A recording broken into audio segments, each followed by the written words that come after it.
matter who he is, I stand to say I forgive. On behalf of my grandfather, Winfield Jordan, who lived to tell the story, I forgive. And on behalf of my father, Obadiah Jordan, who died several years ago, still carrying the scars of the past, I forgive. This day is truly about reconciliation, acknowledging the pain of the past.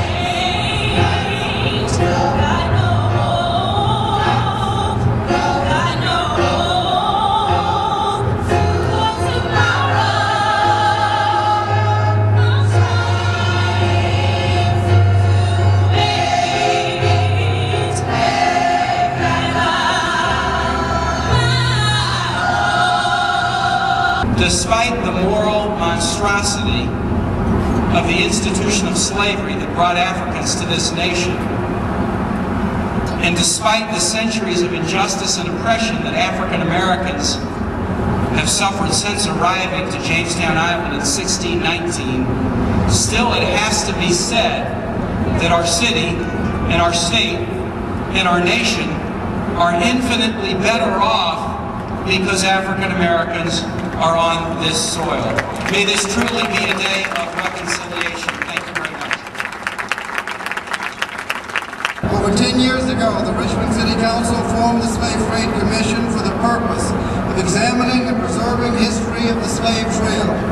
That City Council did so is no coincidence because the slave trail went right through Richmond, which is a major hub for the import and export of slaves.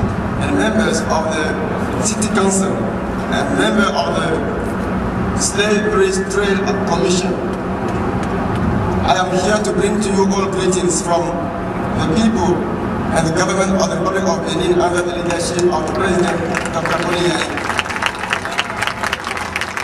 This statue is part of a global project which has seen statues erected in Benin and Liverpool, and this statue unveiling today completes that triangle.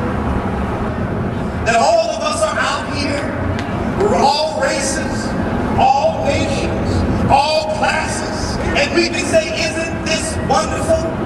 But this moment can be reduced to another moment of shallow sentiment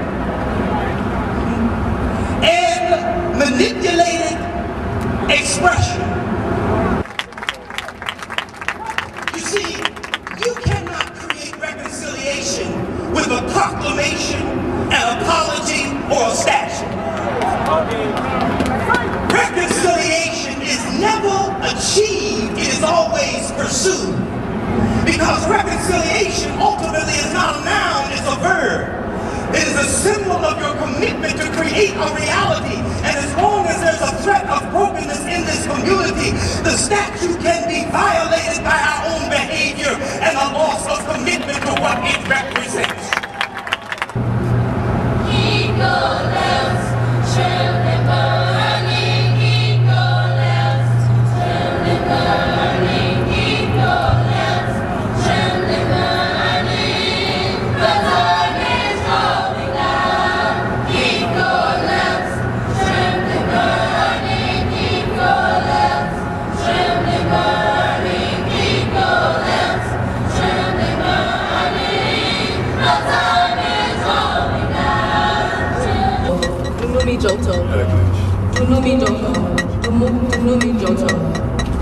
We pay homage to our ancestors, those who are fortunate to be buried in the soils of Africa, those the cradle of civilization.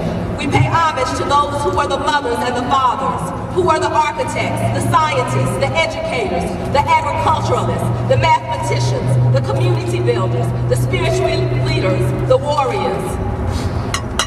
We pay homage to those who were the natural caretakers of the earth's most precious minerals, to the family groups and lines who lived interdependently, thereby creating and maintaining order. We honor those Africans who cultivated the tobacco, the cotton, the spices, the rice, the rum, the sugar, and the timber.